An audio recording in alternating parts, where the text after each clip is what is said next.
Hey gang, AV here. Welcome to my review of the Star Wars Vintage Collection, the Mandalorian action figure. Here he is in the packaging. I've had this figure for literally months, but because of the set dioramas that I do my videos on being set up almost exclusively for boss fight figures, I just had too many other figures I had to review before I could actually get to this guy. And once I finally was able to get the Jabba's Palace thing on clearance, and I had a Star Wars backdrop to do my videos with, now I get to actually review him. So I'm kind of excited. Here he is in the packaging. As you can see, it has the Kenner branding down there at the bottom. It's definitely vintage style. Flip it over. You can see the back of the card where it showcases other figures that were available in the same wave and the previous wave that came before it, obviously. Not much else to say about the packaging other than the fact that it does remind me of grabbing the figures off the pegs when I was a kid. Very cool. Let's open them up and see how cool the figure is. Use my X-Acto knife just so I don't tear the card up too much.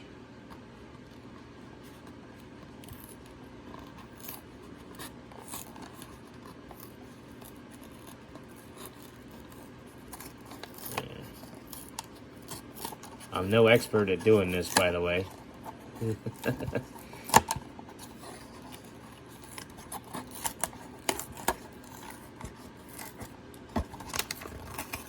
Alright. Get the card out of there.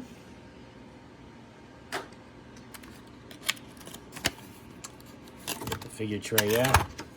It actually has a little booklet in there. Let's see what that's all about first. Fold it.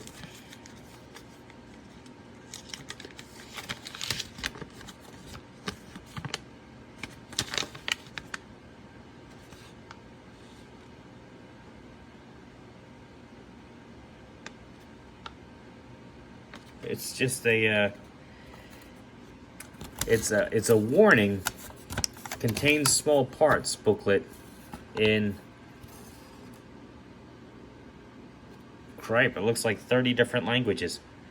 But yeah, right there, top, English, it says warning. Small parts, not for children under 3. Made in China. And yeah. Wow. I've never seen that before. Alright. So anyway, he's got his pistol, which is taped in but easily removed.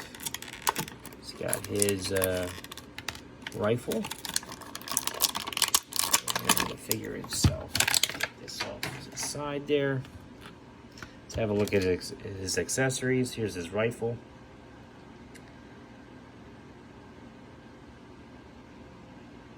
Very cool. I do like this. That's pretty badass.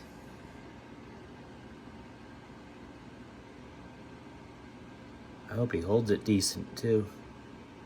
We'll see. Here's his pistol.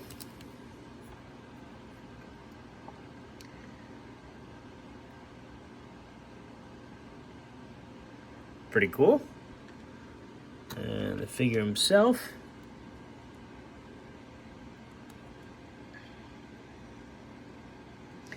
Very cool painted detail on this guy. I do like that.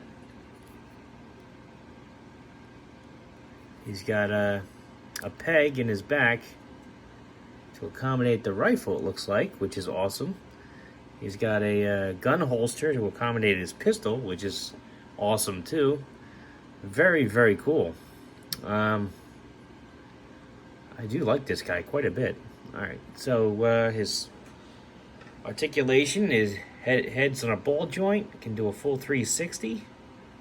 He can not look up really, but he can look down a little. Arms do a full 360. They can go up. There's nothing at the bicep. His elbows rotate 360 degrees at the peg there.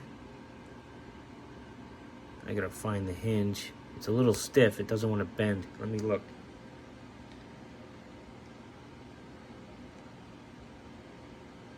Give me a second, gang. I don't want to break them.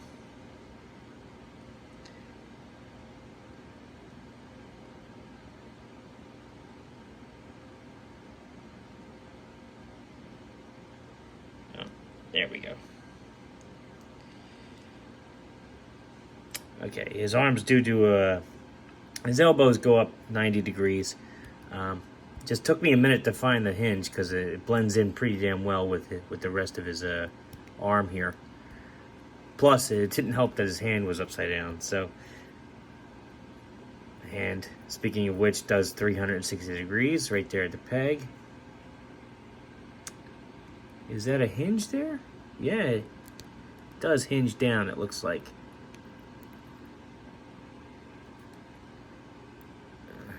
Although it's not cooperating with me. Hold on. It's a very stiff figure.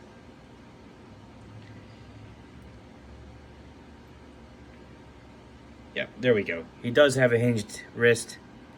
It just took a little work to get it done. That'll make holding his rifle a lot easier, I'm sure. He has a rocker joint there at the torso.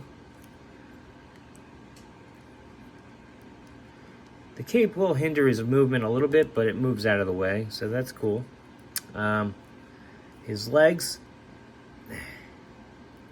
are stiff again. Man, this guy. There we go. Oh, he's got those leg joints I hate. Oh no. Where you have to rotate it and the hinge is there. Don't like them.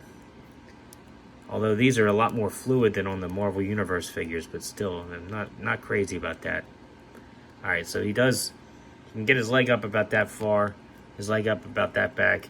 You've got to get his leg up and then twist it off to the side to turn it, to get his leg out. He has 360 degree upper thigh swivel. He does have a double jointed knee. He rotates at the ankle, points his toes down, and points his toes up. Very, very good articulation on this guy, considering that I just finished reviewing these two, and they had somewhat limited articulation. This guy is on par with the G.I. Joe figures and all that they used to come out with.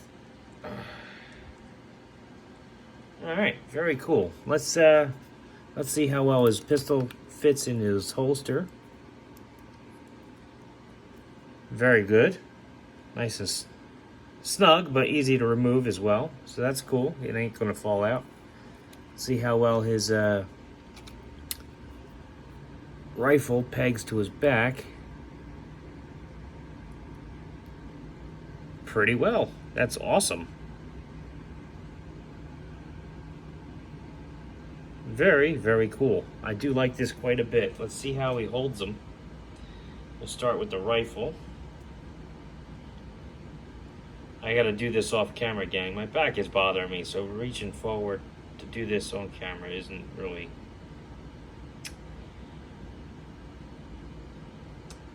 ideal for me at the moment. Let's see, all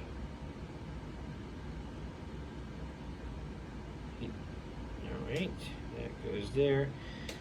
He can hold his rifle very well, although it's a little loose fitting in his hand. You're definitely going to need the second hand to hold it, I think.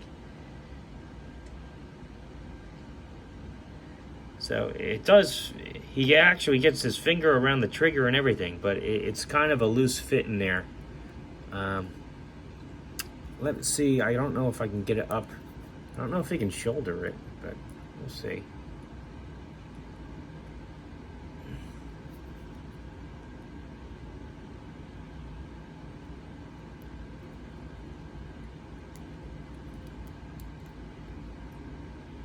Oh, that's awesome. Look at that. He can actually shoulder it. That's fantastic. That is awesome. Wow, I'm impressed. With a little bit more work, I could make that look very natural. That's awesome. He can do it though, too. Fits actually nice on his shoulder.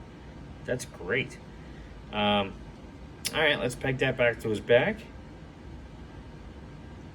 And have a look at his pistol.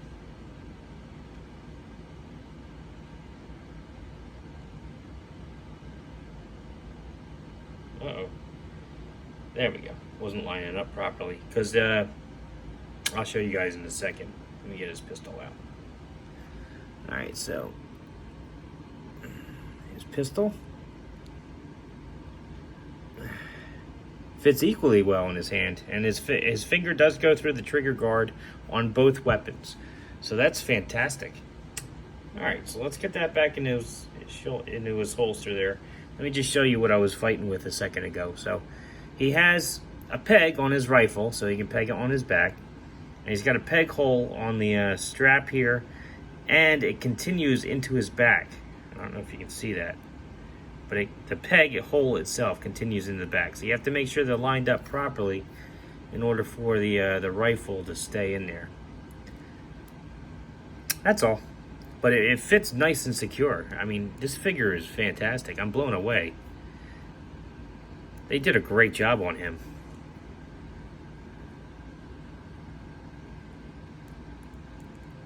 But he's got those funky legs.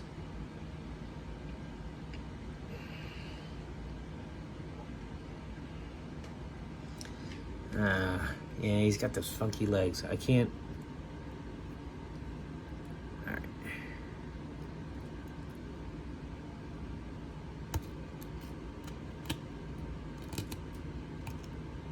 Okay, cool.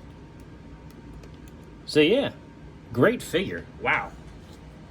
He looks fantastic. They did a great job. He's a great representation of the character from the show. He's got excellent articulation, although I don't like his hips, the tops of his legs. They still get the job done, but they are less than ideal. They're not the best joint for that particular area, in my opinion. He's got working holsters. He holds his weapons very naturally. He's got excellent articulation besides his hips. Fantastic figure. Fantastic figure. I do highly recommend him. If you're fortunate enough to find one in the wild, by all means, pick one up. I do know that he's still currently on pre-order from places like Entertainment Earth. If you don't mind waiting a little while to get him. But anyhow, this has been AV. This has been my review of the Mandalorian action figure from the Vintage Collection of Star Wars. If you like this video, check out my channel. If you like what you see there, then please subscribe. And as always, thanks for watching.